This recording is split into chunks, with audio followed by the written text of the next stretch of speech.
Bonjour à tous et bienvenue dans cette nouvelle vidéo qui correspond à la troisième partie du tutoriel de création d'un fichier Excel pour votre auto-entreprise ainsi que d'un tableau de bord sur un fichier Excel. Ce tutoriel, plus long que d'habitude, est donc réparti en plusieurs vidéos et dans cette vidéo, je vais mettre l'accent sur le calcul d'indicateurs clés comme le taux de marge ou le taux de marque d'une entreprise ainsi que la création d'un graphique dynamique sans utiliser naturellement de tableau croisé dynamique ou de macro-commande. Mais tout d'abord, si vous souhaitez aller plus loin dans les explications, je vous invite à cliquer sur les liens de formation dans la vidéo, dans les commentaires de la vidéo, et si vous ne souhaitez pas rater mes vidéos sur la comptabilité, la finance et l'utilisation des outils tels qu'Excel dans le monde de l'entreprise, n'hésitez pas à vous abonner à la chaîne. Voilà tout, place à la troisième partie de ce tutoriel. Et nous voici donc dans la troisième partie de cette vidéo. Vous allez voir, on va pouvoir créer des indicateurs, maintenant des indicateurs assez chiffrés, des ratios que vous connaissez, ainsi que des indicateurs graphiques. Mais tout d'abord, on va commencer à calculer la chose qui vous intéresse quand vous êtes entre autres auto-entrepreneur, c'est le montant des cotisations que vous allez devoir payer mois par mois. Donc on démarre, on va appeler ça cotisation. Comme ceci, on va peut-être mettre une police un petit peu plus grande. Voilà, on va centrer le tout en gras. Taux de cotisation. Pareil, on va le centrer. Voilà, comme ceci. Alors là, vous avez trois choix, naturellement, en fonction de l'activité de votre auto-entreprise. Il y aura le taux à 12,9%, à 22,2% et à 22,3%. Ça dépendra de votre activité. Naturellement, ces différents taux, vous pouvez les personnaliser. Je dis ça notamment pour les personnes ayant choisi le prélèvement forfaitaire libératoire. Dans ce cas-là, c'est quand même assez intéressant au niveau de votre société de voir le taux global. Donc, pour ce faire, nous allons dans Données, Validation de données, comme ceci. Nous allons autoriser la liste et, comme source, nous allons prendre nos trois différents taux, donc 12,9%, point virgule, 22,2%, point virgule et 22,3%, point virgule. On appuie sur OK et on voit qu'on peut sélectionner nos trois différents taux dans une liste. Une fois qu'on a fait ça, on va faire pareil avec la sélection du mois. Donc, sélectionner le mois. Voilà, ça va vous permettre d'analyser vos différents chiffres mois par mois. On centre le tout, comme ceci. On peut mettre d'ailleurs ce ratio en centré et en gras, ça vous permet de le voir de manière beaucoup plus visible. Et là, vous faites pareil. Vous allez dans Données, Validation de données, et vous autorisez les listes. Dans la source, vous allez sélectionner les différents mois. Attention, pour sélectionner une source, il faut faire attention à ce que votre curseur au moment de la sélection soit placé ici dans le petit cadre de source. Vous sélectionnez de janvier à décembre et vous appuyez sur OK. Vous vous rendez compte que désormais sur votre liste, vous pouvez sélectionner tous les mois de votre calendrier. Voici pour le premier cadre. Donc ce qu'on peut faire, c'est éventuellement le mettre en forme. On va sélectionner des bordures épaisses. Voilà, comme ceci. On va sélectionner un mois déjà, histoire de mettre un exemple. On va le centrer et on va le mettre en gras. Ensuite, on passe à ce qui vous intéresse, au montant à payer.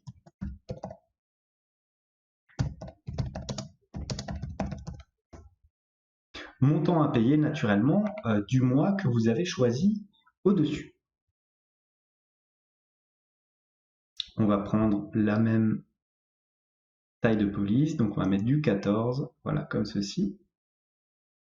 Donc dans le montant à payer, on va utiliser une formule recherche H qui fonctionne exactement de la même manière que la formule recherche V, sauf que cette fois-ci la recherche se fera de manière horizontale puisque nous avons un tableau horizontal comme ceci. On ouvre la parenthèse. Qu'est-ce qu'on cherche? On cherche le mois en question, donc valeur recherchée, c'est votre sélection ici. Point virgule, on le cherche où? Eh bien, on le cherche dans le tableau ici, dans la matrice présente. Point virgule, nous recherchons donc les encaissements, puisqu'il faudra multiplier les encaissements par le taux de cotisation. Donc, il s'agira de la ligne 1, 2 et 3. Point virgule 3. Point virgule, n'oubliez pas de sélectionner correspondance exacte.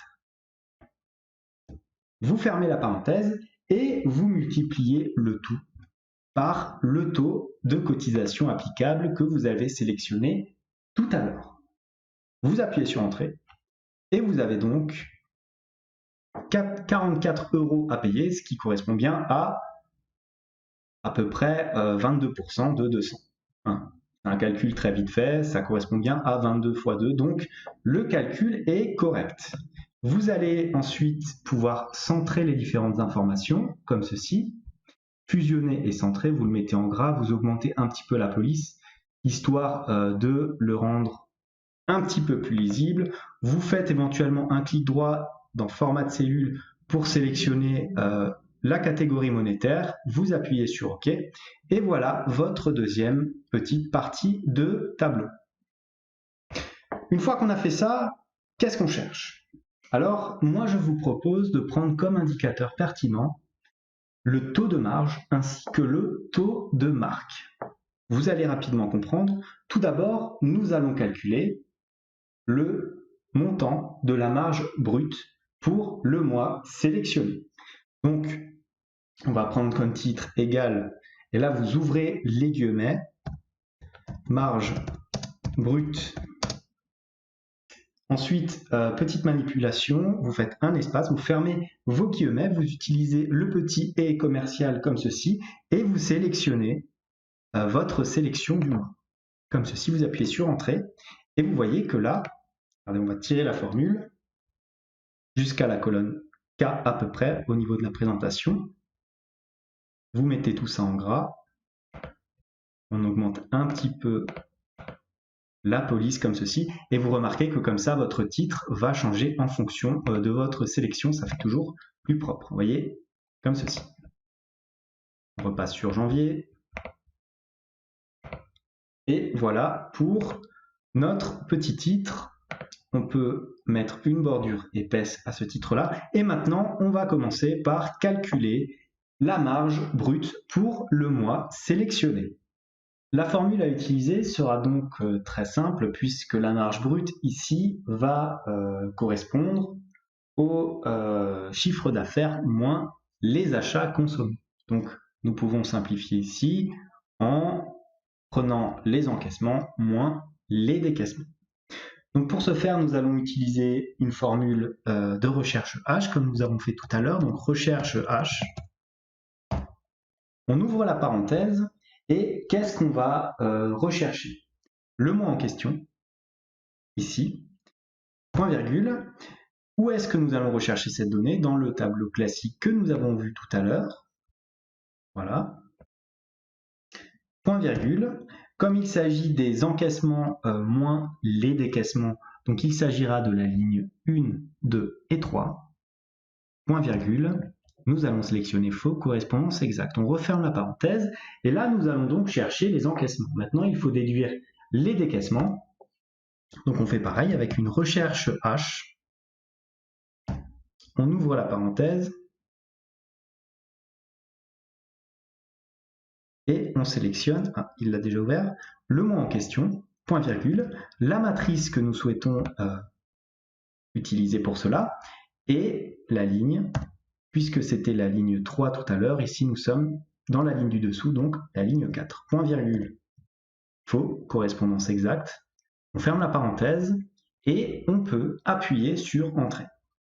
Nous avons une marge brute de 0 en janvier, ce qui est normal puisque nous avons eu 200 € de décaissement et 200 € d'encaissement. Si je sélectionne le mois de février, par calcul, je devrais avoir 300 moins 3000, c'est-à-dire 2700.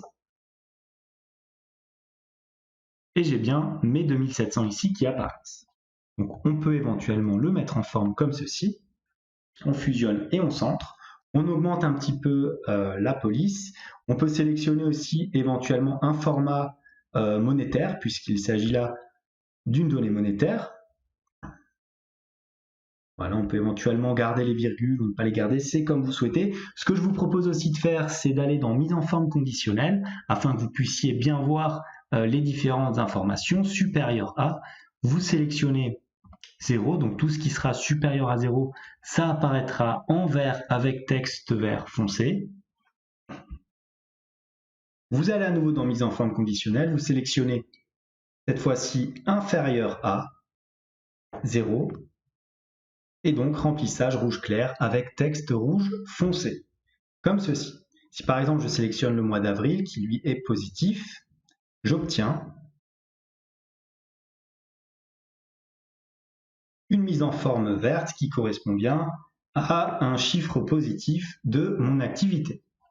On fait maintenant la même chose pour le taux de marge ainsi que le taux de marque. Et pour ce faire, on va commencer par mettre un titre. Donc à gauche, on aura le taux de marge.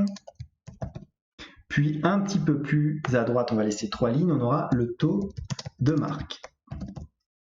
Alors un petit mot sur ce que sont ces différents indicateurs, à ne pas confondre. Une petite mise en forme, voilà. En gras, on augmente un petit peu la police, comme ceci. On prend des bordures épaisses pour notre cadre, pareil pour celui-ci. Et voilà. Alors, le taux de marge commercial, tout d'abord, c'est celui que vous entendez le plus souvent. Il se calcule en pratique sur le coût d'achat. Il correspond donc au pourcentage de marge réalisé par rapport au coût d'achat. Le taux de marge commerciale d'une entreprise exprime donc en pourcentage la marge brute divisée par les achats consommés. Le taux de marque commerciale, quant à lui, correspond à un calcul qui se fait sur le prix de vente. Donc, c'est la marge réalisée par rapport au prix de vente. Il s'obtient avec le calcul suivant. On prend donc la marge brute calculée tout à l'heure divisée par le chiffre d'affaires hors taxe. Donc, vous voyez, ces formules ne sont finalement pas très complexes et pourtant ce sont celles qui sont utilisées généralement dans tous les indicateurs d'entreprise ou dans les indicateurs de vente en général.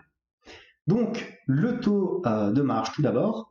Nous allons prendre naturellement et comme d'habitude le bon montant, donc c'est-à-dire le taux de marge, ici, F19, que l'on divise par les achats consommés du mois.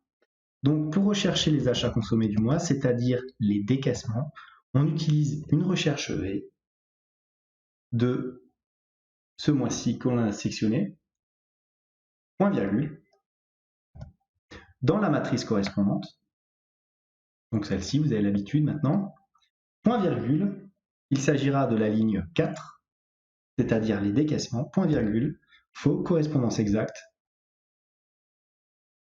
et on ferme la parenthèse. Là, bien entendu, il faudra y appliquer un pourcentage, comme ceci, et nous pouvons à présent fusionner et centrer notre indicateur.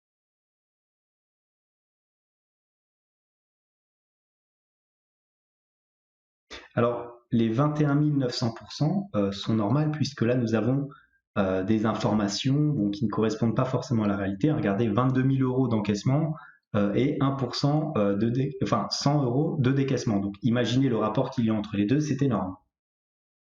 On fait pareil pour le taux de marque avec un calcul bien différent, mais quand même assez similaire. Donc, comme tout à l'heure, nous allons sélectionner notre marge brute divisée par, cette fois-ci, nous allons rechercher le chiffre d'affaires, donc c'est un recherche H, le mot en question, point virgule, la matrice en question, et cette fois-ci, point virgule, 3, puisque nous nous intéressons aux encaissements. Point virgule, nous choisissons une correspondance exacte, on ferme la parenthèse et on appuie sur Entrée. Nous sélectionnons un format en pourcentage, comme ceci. Et nous allons naturellement fusionner à peu près à la même hauteur que notre dernier indicateur. On augmente un petit peu, on va sélectionner la même mise en forme, on ne va pas s'ennuyer, voilà. Donc on a un taux de marque ici de 100%. Pourquoi? Ben, c'est très simple, on a ici calculé par rapport au montant des encaissements la marge brute. Donc vous voyez qu'elle est, étant donné qu'elle est quasiment la même, si on augmente un petit peu le nombre après la virgule, on constate qu'il s'agit bien de 99%. Une vérification mathématique très simple. On compare la marge brute avec les encaissements, on constate qu'elle est quasiment la même, donc effectivement, le taux de marque doit se rapprocher très dangereusement des 100%. Je vous conseille ensuite de faire une mise en forme conditionnelle comme on a fait tout à l'heure, donc règle de mise en forme, supérieur à, on fait tout à l'heure, comme on a vu avant, tout ce qui est supérieur à 0, on le met en vert, surligné en vert, on appuie sur OK. Pareil, tout ce qui est inférieur à 0, on le laisse en rouge, surligné en rouge. Comme ceci, on regarde un petit peu si ça marche en sélectionnant un mois négatif, donc par exemple le mois de mars.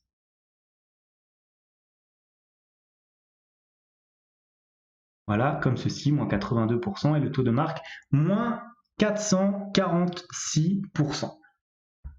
Alors pourquoi? Ben, regardez, hein, tout simplement, nous avons forcément une marge qui est bien supérieure aux différents ratios, notamment les encaissements. Donc il est tout à fait normal que nous ayons moins 446%. On va mettre un petit peu de mise en forme, voilà, avec des bordures épaisses comme à chaque fois. Et nous allons attaquer le dernier indicateur qui va être un indicateur graphique, un petit peu dynamique, qui va aussi varier en fonction du mois de sélection. Alors regardez bien ce que je vais faire dans ce petit cadre. Tout d'abord, je vais commencer à rapatrier les encaissements, puis les décaissements, et enfin les cotisations du mois en cours.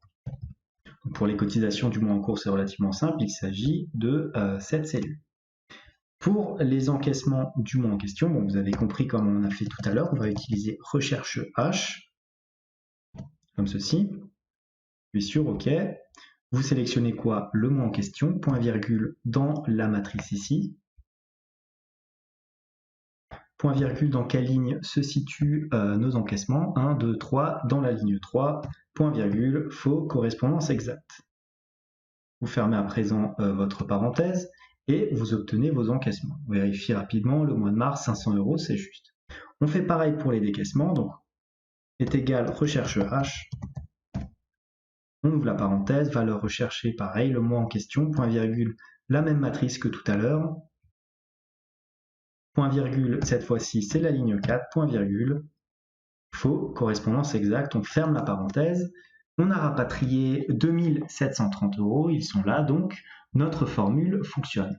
À partir de ces différents éléments, nous pouvons donc maintenant construire notre graphique. Alors pour cela, vous allez prendre un petit format en euros de vos trois éléments, voilà, comme ceci. Ensuite, vous allez aller dans Insertion. Vous allez sélectionner le graphique de type histogramme, comme ceci. Vous allez sélectionner le premier, voilà. Vous allez prendre, alors là, vous voyez, il vous a par défaut sélectionné cette zone-là. Donc, vous allez sélectionner des données puisqu'il n'a pas pris les bonnes. Vous allez supprimer ce qu'il vous a proposé et sélectionner vous-même votre tableau avec les différentes colonnes, voilà, comme ceci.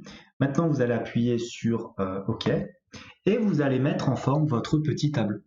Alors tout d'abord, au niveau de la couleur, les encaissements, on va peut-être les mettre éventuellement en vert comme ceci, puisqu'il s'agit de positif. Les décaissements, on va les mettre éventuellement en rouge. Et enfin, les cotisations, on peut les mettre éventuellement entre les deux. On va prendre du jaune ou du orange. Allez, on va les mettre en jaune comme ceci. Ensuite, vous allez sur le petit plus élément du graphique. Vous allez décocher éventuellement, peut-être pas les axes, le titre du graphique et le quadrillage, comme ceci.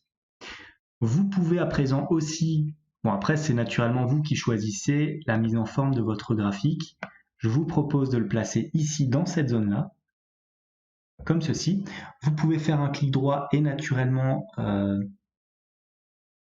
enlever le contour du graphique, donc comme ceci, contour, sans contour.